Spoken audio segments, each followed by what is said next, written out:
Hey, back again to give you some thoughts on some brand new trailers that just hit for some flicks that are actually going to be arriving in about 2 months. So it's kind of weird that I get these trailers, or we get these trailers so late in the game, considering these are blockbuster size type movies. But I guess March is now becoming the new May, which is taking over for the new July. So March is now the start of the summer movie season, I guess. Thanks, Batman v Superman. Let's start off things with the brand new Power Rangers trailer that just dropped today and has already had, I think, 3 million views over at Lionsgate's YouTube channel. It's colorful, I'll give that to it above all other superhero movies recently, aside from maybe the Marvel flicks, is that at least there's color going on in it. But of course, what do you expect when you're main core heroes are color coordinated? So at least it doesn't have that bleached out kind of toneless in terms of color feel to it that the initial trailer was kind of showcasing a little bit more. It doesn't have that Chronicle vibe to it with regards to just being dreary. So it's good to see it's embracing a little bit more the zaniness of the source material. The suits look okay in action, I guess. You get a little bit more of them actually fighting stuff in here in their full gear. You finally get to see digital wall Bryan Cranston. He looks like Bryan Cranston, Zordon. So cool. At least I got Bryan Cranston to watch in this. I just hope they don't make this character boring. I can't remember how boring Zordon was in the original material. But I think that's kind of cool that they did get a Power Rangers alum back. Read into it a little more, and yeah, Cranston did voice work early on in his career, and one of the shows he did voice work for was Power Rangers, apparently, and he voiced like a bunch of monsters for them and stuff. So it's kind of cool to see that getting paid back to him full circle, now that he's a recognizable, like, name that you can attach to a project. Elizabeth Banks looks like she's having fun being evil. I hope that she's not Poison Ivy style evil and very over the top in that sense, and it can actually be sinister, since it looks like they're trying to really take all this silliness seriously. The kids that are playing the Rangers, I guess they are suited to their roles, I don't know. There's some friendly cohort type ribbing going on in the trailer. They make light of the fact that the Black Ranger isn't the Black Ranger this time around. That's kind of cool. I just hope it doesn't go into like Key and Peele Power Falcons sketch territory and gets too distracting with all the winks and nudges towards get it, because we put the Asian girl in the yellow costume and the black guy in the black costume. Fun. I'm gonna have to see the movie to see how these young performers do, because I don't really get a beat on if they're any good or not, because everything has been catchphrase or, you know, comic relief centered. Trying to pull off the phrase "it's morphin' time" as a serious badass line.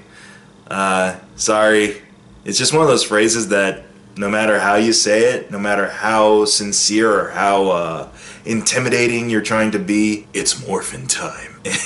I can't take that seriously. But I hope they at least turn in decent performances, at least keep me engaged in the movie. That's all I'm asking from this. I'm not really asking for much in terms of like, well, what's faithful to the source material, what's not, and it's like, oh, that's a stupid change they made for Zordon or the robot. I don't really know. I just hope it's fun and entertaining along the lines of Pacific Rim. I didn't go to Pacific Rim looking for deep storytelling or a gigantic like mythology I could immerse in. I'm looking for robots hitting monsters, and I hope that's what I get here. And then we had the Logan, the brand new trailer for Logan, which gives us a little bit more of what's going to be taking place in that movie. A little bit of The Last of Us and The Road from the looks of things, along with Old Man Logan's storyline here and there. Obviously not that faithful. X-23's in it. And the little kid looks really good as X-23, or what is supposed to be X-23 in this universe, I guess. She can pull off an intimidating animal-like growl when she has to, so that's kind of cool. And you had a couple of scenes of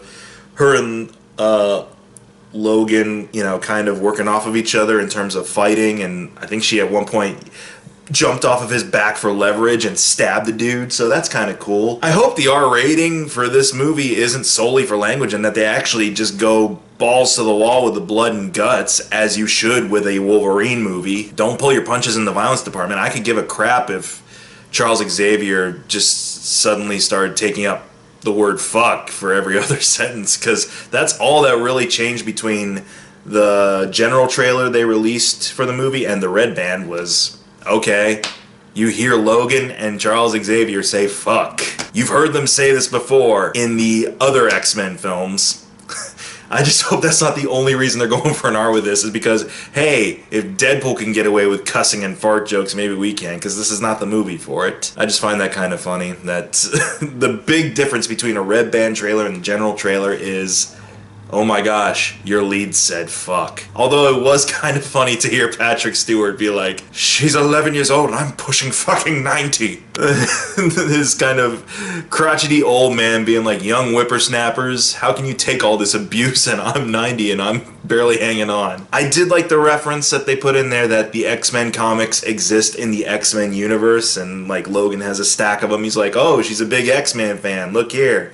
Pulls out like a vintage X-Men comic, or it's probably a comic especially made for the movie that's supposed to look like an old Marvel X-Men comic, because I'm sure 20th Century Fox doesn't have the right to show any of the actual Marvel comics on film or something, whatever weird logistical loophole they find themselves in with regards to their Marvel franchises. I'd say out of the two movies whose trailers debuted today, I'm looking forward more to Logan. I grew up with the X-Men movies. I grew up with Hugh Jackman as my Wolverine. I'm looking forward to seeing how he wraps things up with his character. And it looks like it's gonna be, like I said, despite adamantium claws being flashed all over the place, it's gonna be a bit of a smaller story. I hope it's a smaller story. I hope it doesn't suddenly go all giant robot samurai on me in the end. You know, have him fight whoever he's supposed to be fighting in this, hand to hand, mano a mano. I think, was it Mr. Sinister is supposed to be the big bad for this? I know that might be kind of a hard hat trick to pull off to scale down, but, you know, it can be done, I think. A one-on-one fight between him and Mr. Sinister. Make it happen.